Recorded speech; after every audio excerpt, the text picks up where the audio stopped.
بسم الله الرحمن الرحيم.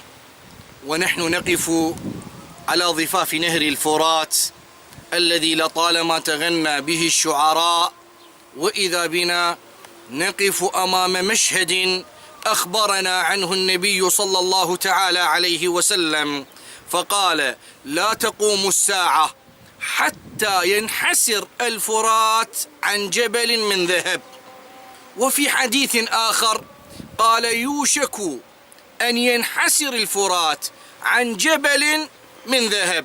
ينحسر الفرات أي يقل ماؤه حتى يكاد يتلاشى. واختلف العلماء في تفسيرهم، ونحن ننظر الآن إلى هذا المشهد بعدما اختلف العلماء في تفسير هذا الحديث. كيف ينحسر نهر الفرات ويقل ماؤه وهو من علامات الساعة؟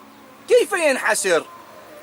منهم من قال بسبب كثرة السدود، ومنهم من قال بسبب قلة الأمطار.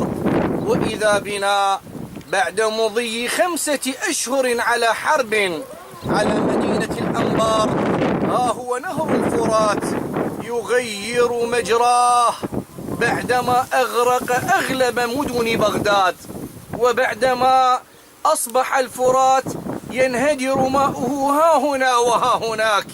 ثم نقف الآن أمام مشهد يقطع القلوب عندما نرى بأن الفرات قد انحسر أغلب مائه، وهذا مصداق ما أخبرنا به الحبيب المصطفى صلى الله تعالى عليه وسلم حينما قال: لا تقوم الساعة حتى ينحسر الفرات على جبل من ذهب يقتتل عليه كل 100 لا ينجو منهم إلا واحدا.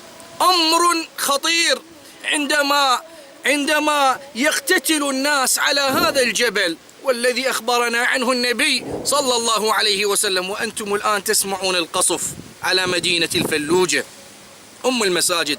هذا الجبل من الذهب يقتتل عليه الناس ولا ينجو من كل 100 إلا واحدا، والكل يظن أنه سيكون هو الناجي.